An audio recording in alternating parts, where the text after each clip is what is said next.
हिंदू धर्म में गंगा को पवित्र नदी माना गया है।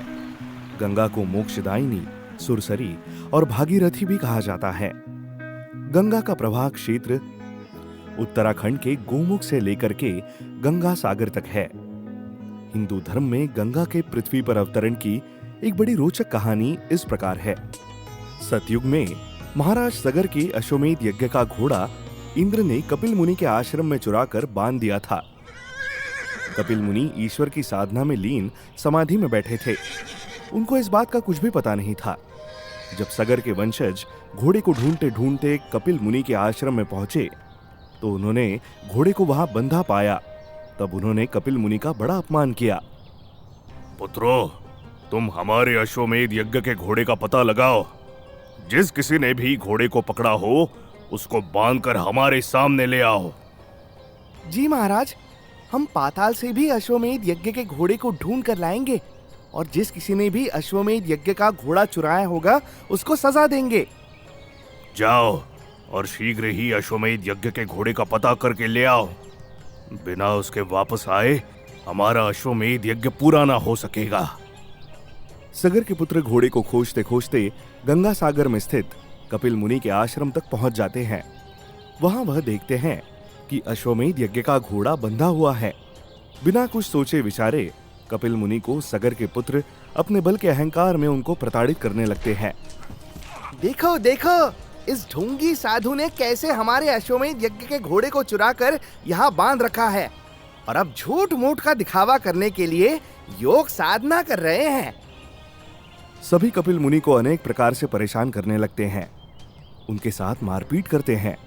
इससे उनकी समाधि टूट जाती है और जब उनकी समाधि टूटती है तो वह क्रोध में उन सभी को वहीं पर भस्म कर देते हैं। जब राजा सगर को इस घटना का पता लगता है तो उनको बड़ा दुख होता है और वह अपने पुत्रों की मुक्ति के लिए उपाय खोजने लगते हैं। कुछ ऋषि मुनियों ने उनको बताया कि गंगा के जल से ही उनके पुत्रों की मुक्ति हो सकती है। अगर राजा के वंश में कोई स्वर्ग से गंगा को पृथ्वी पर ले आए तो राजा के पुत्रों की मुक्ति हो सकती है। राजा सगर की कई पीढ़ियों के बाद भगीरथ हुए, जिन्होंने गंगा को पृथ्वी पर लाने के लिए कठिन तपस्या की। भगीरथ की तपस्या से प्रसन्न होकर ब्रह्मा ने उनसे कहा, पुत्र भगीरथ, मैं तुम्हारी तपस्या से बहुत प्रसन्न हूं, परंतु हमारे कमंडल में जो गंगा विराजमान है उनका वेग इतना तेज है कि वह पृथ्वी पर पहुंचते ही पृथ्वी को रसातल में खींच ले जाएगी। इसलिए तुम भगवान शंकर को प्रसन्न करो। अगर वह अपनी जटाओं में गंगा को संभाल लेंगे तो फिर मैं तुमको गंगा देने के लिए तैयार हूं। जो आपकी आज्ञा भगवान। मैं भगवान शंकर की साधना करके उनसे प्रार्थना करूंगा कि वह गंगा को अपनी जटाओं में संभाल ले। इसके बाद भगीरथ ने भगवान शंकर की साधना की और उनको प्रसन्न करके गंगा को अपनी जटाओं में संभाल लेने के लिए प्रार्थना की। पुत्र भगीरथ, मैं तुम्हारी तपस्या से बहुत प्रसन्न हूं। मैं तुम्हारी क्या सहायता कर सकता हूं? हे प्रभु, मेरे पूर्वज कपिल मुनि के श्राप से भस्म हो चुके हैं। मैं उनकी मुक्ति के लिए गंगा को पृथ्वी पर लाना चाहता हूं, परंतु उनका वेग कितना तेज है कि पृथ्वी उनको सहन न कर पाएगी। इसलिए ब्रह्मा जी ने कहा है कि अगर आप अपनी जटाओं में गंगा जी को संभाल ले तो मैं अपने पूर्वजों की मुक्ति करवाने में सफल हो सकता हूं। ठीक है, हम गंगा को अपनी जटाओं में संभाल लेने के लिए तैयार हैं। तुम ब्रह्मा से कहो कि वह गंगा को अपने कमंडल से निकालकर हमारी जटाओं की तरफ भेज दे। इसके बाद ब्रह्मा जी ने अपने कमंडल से गंगा जी को प्रवाहित कर दिया। गंगा जी को शंकर जी ने अपनी जटाओं में उलझा लिया और फिर एक जटा से गंगा जी को भगीरथ के लिए छोड़ दिया। भगीरथ आगे आगे पृथ्वी पर चलते गए और उनके पीछे पीछे गंगा जी चलती गई। भगीरथ गंगा जी को गंगा सागर तक ले गए, जहां गंगा जी के प्रभाव से उनके पूर्वज तृप्त हो गए और वह स्वर्ग को प्राप्त हुए। इस प्रकार से गंगा जी का धरती पर अवतरण हुआ।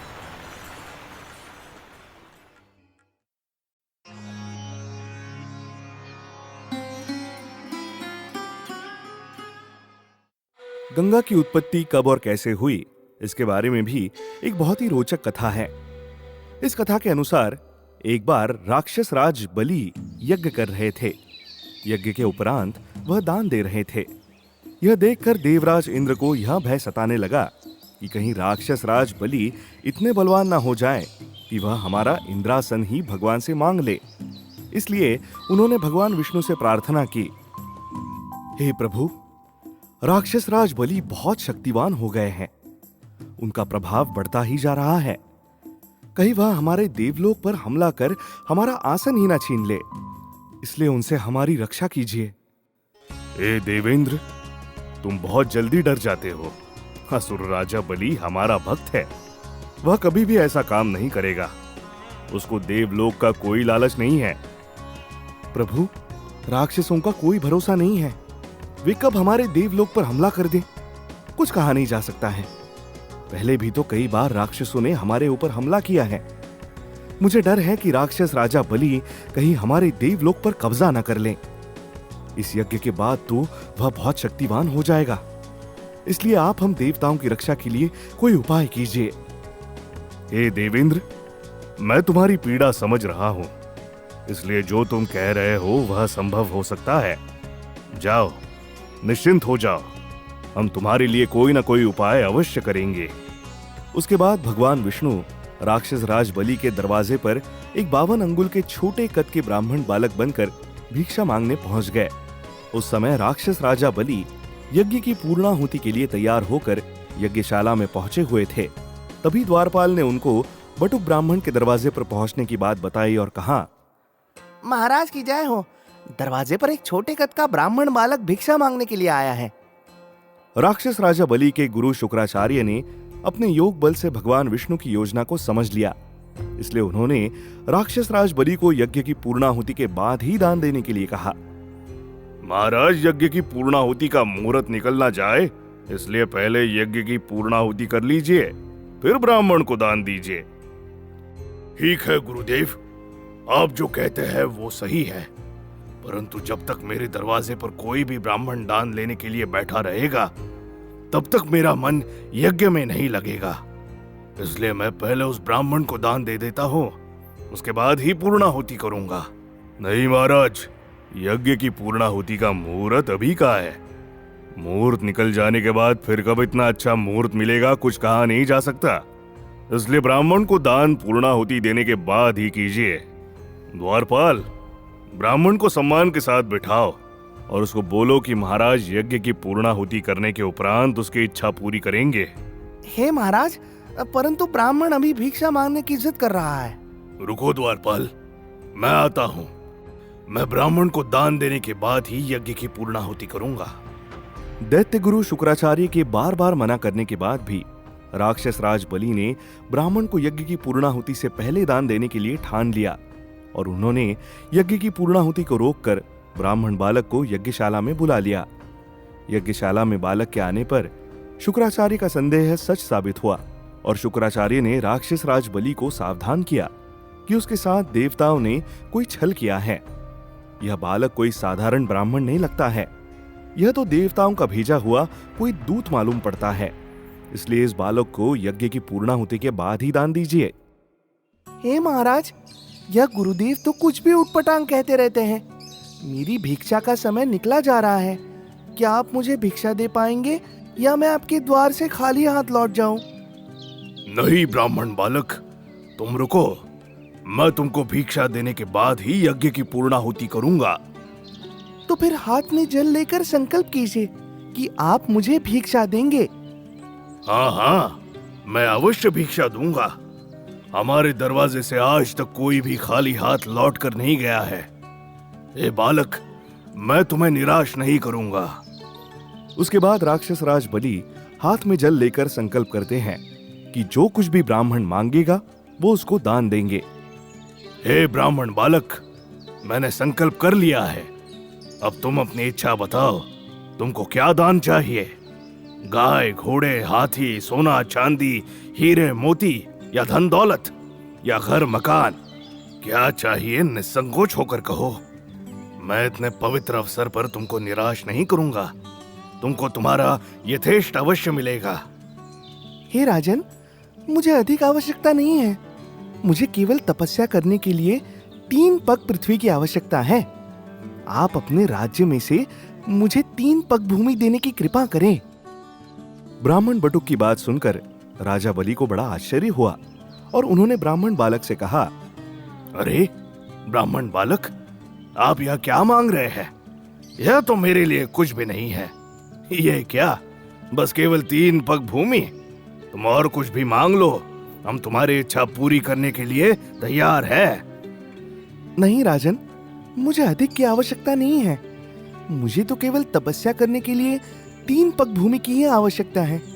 आप वही मुझे दे दीजिए। यह तो कुछ नहीं है ब्राह्मण बालक, तुम एक बार और सोच विचार कर लो। तुम और जो कुछ भी मांगना चाहते हो मांग सकते हो। इस पवित्र समय पर मैं तुमको निराश नहीं करूंगा। मैंने संकल्प कर लिया है। मैं तुम्हारी इच्छा के अनुसार जो मांगोगे वो देने के लिए तैयार हूं। हे राजन, यदि आप खुश हैं तो मुझे अपनी राज्य की सीमा में 3 पग भूमि देने की कृपा करें। इसके अलावा मुझे और कुछ नहीं चाहिए। ठीक है ब्राह्मण बालक, मैं तुमको 3 पग भूमि अपनी राज्य की सीमा में देने के लिए संकल्प करता हूँ।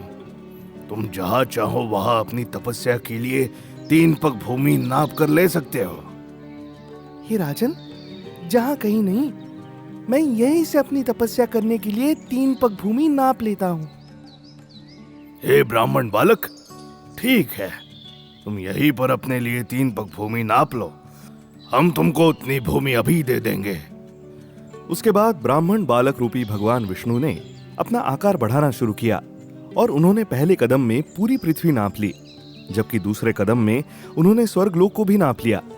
अब उनके पास तीसरा कदम रखने के लिए कोई स्थान नहीं बचा, तो उन्होंने राक्षस राज बलि से पूछा, राजन, मैंने 2 कदम पृथ्वी और स्वर्ग को नाप लिया है, अब मैं अपना तीसरा कदम कहाँ रखूं? तब राजा बलि ने भगवान विष्णु को प्रणाम करते हुए कहा कि हे प्रभु, आप अपना चरण मेरे सिर पर रख दीजिए। इसके बाद भगवान विष्णु ने अपना पैर राजा बलि के सिर पर रख दिया और उनसे कहा कि राजा, मैं तुमसे बहुत प्रसन्न हूं। तुम्हारी निष्कपट सेवा और भक्ति ने मुझे तुम्हारा कृतज्ञ कर दिया है। तुमने दैत्य गुरु शुक्राचार्य की बात ना मानकर अपने धर्म पर स्थिर बने रहे, यह तुम्हारी महानता है। सदियों तक लोग तुम्हारी दान वीरता की प्रशंसा करेंगे और दान वीरों में तुम्हारा नाम सदैव आदर के साथ लिया जाएगा। मैं तुमको पाताल लोक का अधिपति नियुक्त करता हूं, जहां मैं तुम्हें स्वयं नित्य दर्शन दिया करूंगा। जब भगवान विष्णु ने भूमि नापने के समय अपना दूसरा कदम बढ़ाया और स्वर्ग लोक में जब उनका वह पैर पहुंचा, तो भगवान ब्रह्मा ने उनके चरण को धो करके उस जल को अपने कमंडल में रख लिया। यही जल आगे चलकर गंगा के रूप में जाना गया, जिसके लिए भगीरथ ने भगवान ब्रह्मा की घोर तपस्या की और उनके कहने के बाद भगवान शंकर की तपस्या की। तब जाकर वह गंगा जी को स्वर्ग से पृथ्वी पर लाने में सफल हुए और अपने पूर्वजों को गंगा जल के प्रभाव से मुक्ति प्रदान करवाई। इस तरह से यह कहा जाता है कि गंगा जी भगवान विष्णु के पैर के अंगूठे से निकलकर ब्रह्मा जी के कमंडल में गई और फिर ब्रह्मा जी के कमंडल से निकलकर शंकर जी की जटाओं में उलझ गई। वहां से एक जटा शंकर जी ने भगीरथ के लिए खोल दी, जिसमें से गंगा जी निकलकर भगीरथ के पीछे पीछे चलती गई और गंगा सागर तक गई। जहां पर उनके पूर्वज कपिल मुनि के श्राप से भस्म हो गए थे, उनको उन्होंने मुक्त किया और सगर के 60,000 पुत्रों को मोक्ष प्राप्त हुआ।